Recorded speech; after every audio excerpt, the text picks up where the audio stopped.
TGIF, welcome to In Case You Missed It, GovTech's weekly government technology news roundup, where we'll take a look at some of the biggest news from the past week and give you our thoughts on what it means for government, citizens, and the market in general. I'm Dustin Heisler, and I'm also here with Joe Morris and Jed Pressgrove. This week, we're going to be taking a look at some interesting AI-related bills out of Vermont, as well as discussing our roundup of the state addresses and how bullish governors are on tech. Last but certainly not least, we'll be joined by Teri Takai, our Vice President of the Center for Digital Government. She's going to join us live and answer our questions about the evolving state governments and what she'd prioritize in 2022 if she were a CIO again. But before we dive into all of that meat, just a little housekeeping.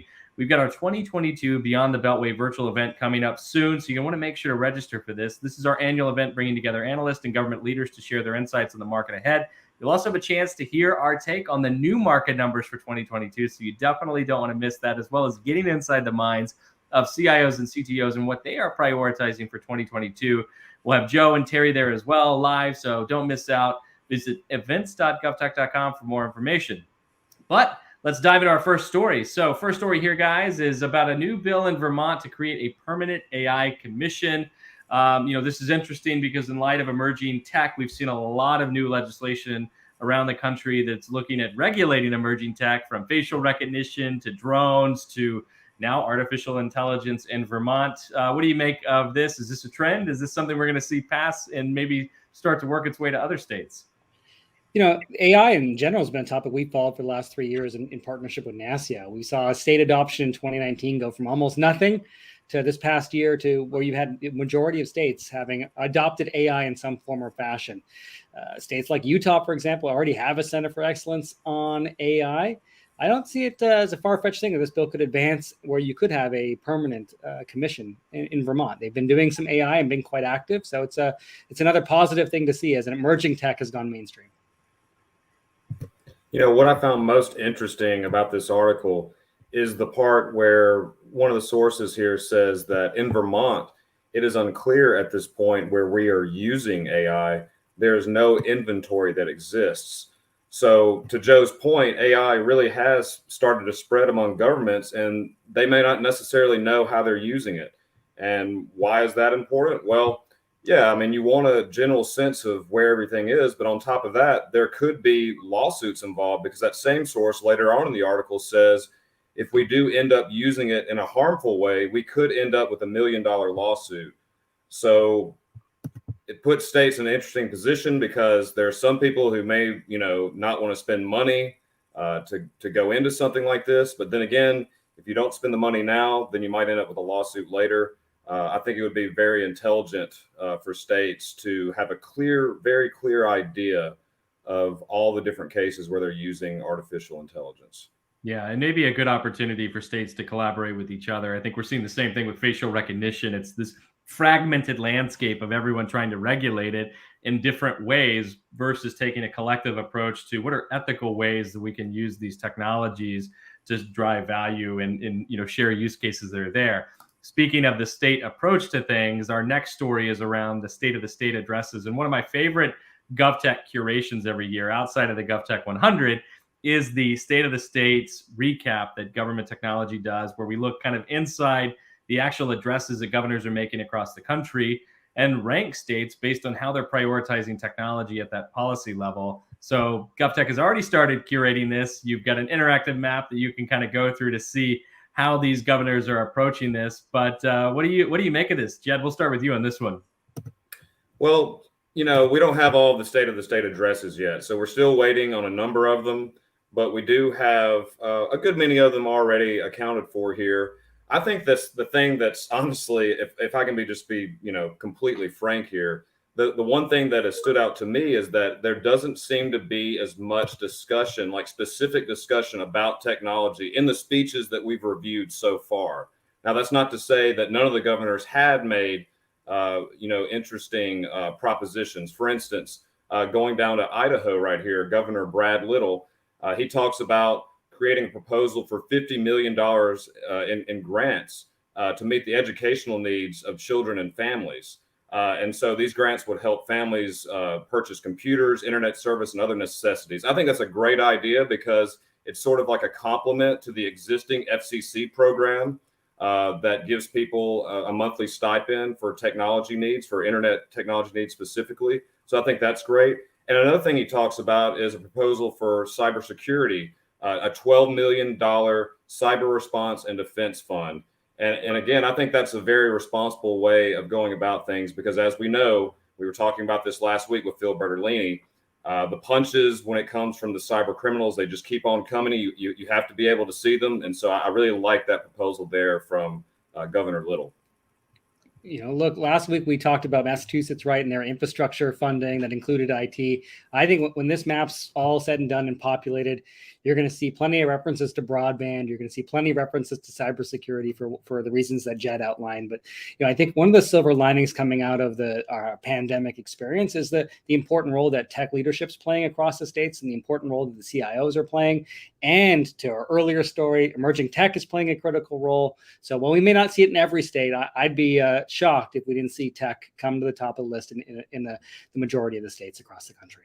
Yeah, I completely agree, guys. And I also think, when you look at infrastructure being such a major focus, a lot of the federal funding for infrastructure has technology wrapped in there. So it's not just the bridges and like the built environment, but the supporting infrastructure to these large scale transportation systems. So a lot to unpack and kind of follow over the year ahead. But that's our recap for the week that was. Now it's time to bring in our special guest. She's a former CIO for the state of Michigan, California, and the first woman appointed as CIO of the Department of Defense. I'd like to welcome to the stage a good friend and one of my favorite people, our Vice President of the Center for Digital Government, Teri Takai. Great. Hi, Dustin. Hey, Joe.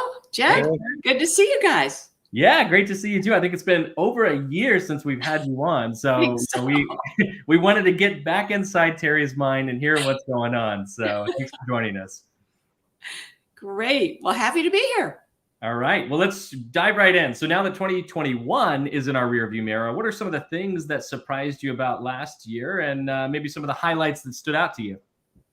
Well, I think that a few things that surprised me last year. I think one was actually what kind of restating the obvious, and that is that with the pandemic extending, it really didn't give the CIOs the opportunity to shape their agenda as much as I think they would have liked, because they were still in pandemic response mode. That's number one. I think secondly, what surprised me is the actual challenge inside the states that we're seeing the result of, which is that even for states that maybe wanted to go back to a different way of working, they're really being challenged by their employees to remain in a remote work or a hybrid work environment. And so the CIOs are really doing some basic blocking and tackling to make sure that happens. And I think that that's become much more obvious than what was there before. From a technology point of view, I think some of the things that have been interesting is really number one, and things that we're seeing going into 2022. Some of the challenges that actually are now coming out. So for instance, if you look at the NASCIO top 10 priorities, identity management is out there, which I think is largely a reaction to needing to support remote work and the digital transformation. So, and it's called out separately from cybersecurity, which is different from, what we had seen before. So I do think that, and I'm hopeful that 2022 is going to start to get folks back onto their strategies and their strategic direction. But again, some of that strategic direction has changed as a result of things that happened in the pandemic that are now going to be permanent. That's great, Teri. One of the things I know you're out there talking a lot about and following, in addition to what we do, is federal funding. And there's a lot of funding that's going to flow to states. Interested to hear kind of where you're seeing the opportunities for states, and where, if any, are there challenges that may pop up? All right, let me take that in two ways, Joe. Let me first talk about cybersecurity, because I think that there's a natural tendency to say, wow, this big fund of cybersecurity money, this is going to be a windfall and it's going to solve the problems of the world. Well, I think it is important to break it down. while the number has a B in it, it's important to recognize that if you divide that by 4 years and you divide that by 50 states, and you realize that a great deal of that money is directed to go to the locals, it actually is not a huge amount of money, pure jurisdiction. It's not enough money to solve the problem, right? The second thing is that for the states, they're being asked to put up new money in order to meet the matching. And that is a challenge for some states that have kind of moved out ahead and actually cemented good large-size cybersecurity monies in their budgets. They don't really have new monies past that in order to add to it. And so states are kind of, what do I do? I don't have what's required, which is new monies, and my budget is already set.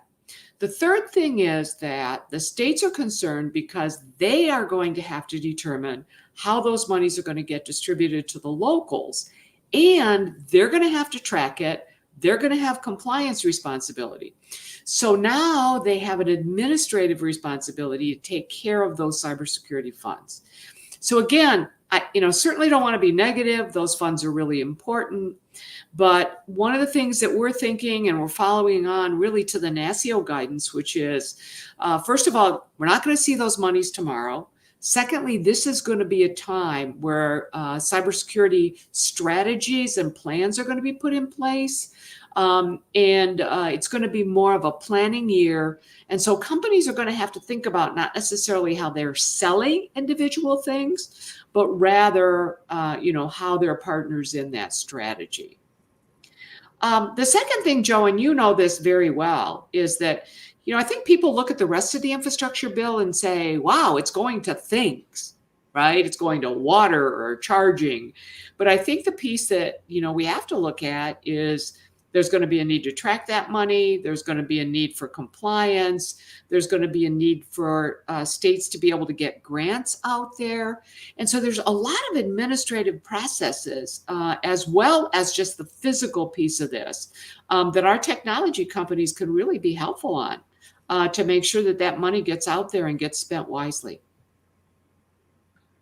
Teri, it's great having you here today. We really do appreciate you sharing your insights. It's clear that workforce is a central theme this year. There are a lot of different subjects that dovetail with that: cybersecurity, emerging tech, remote work, and so forth. How are you seeing states begin to address the evolution of the government workforce? Well, Jed, I would tell you that I think the states are still in the early stages of that. They certainly have recognized the problem. One state that I spoke with was saying to me, they've been fairly stable. They haven't seen a large increase in turnover. And 2022, they're already seeing almost double numbers as state folks, while they're interested in public service, have other opportunities.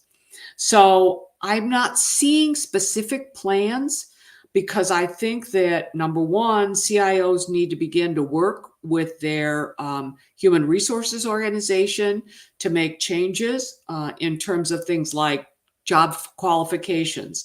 Do you need a 4-year degree? Do you need to be in the state? Some of those things are just now coming under discussion, and some states are starting pilots. The next piece is that the states are very much starting to focus on equity, inclusion. They're really now thinking about that as it relates to their workforce.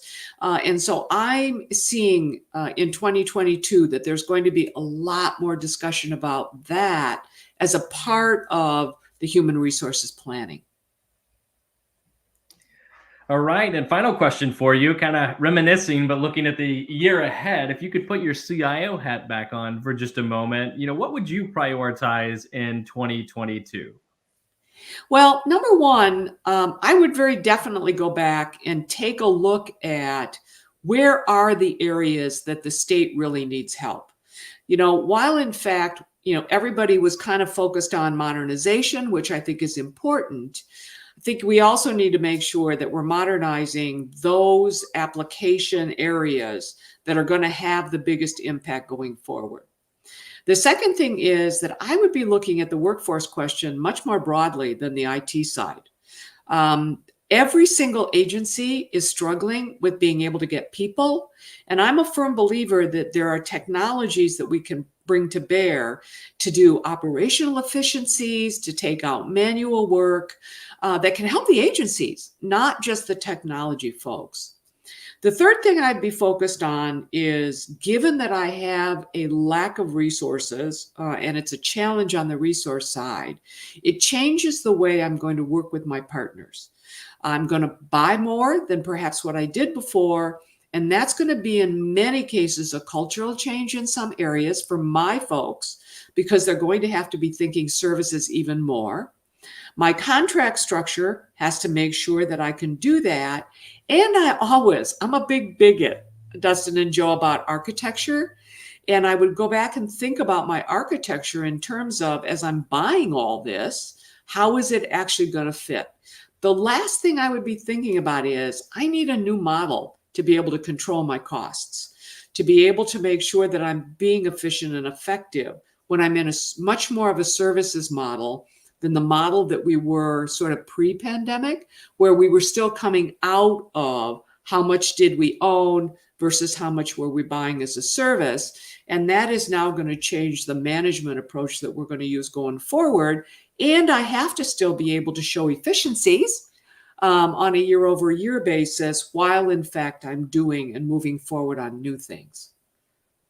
Those are wonderful insights, Teri. I think that they're equally valuable for the industry audience and the government audience. But that's all the time we have today. But we wanted to thank you for sharing your insights with us. Join us again next week, same place, Friday, 12 o'clock Pacific, for more GovTech news, insights, and interviews. Have a wonderful weekend.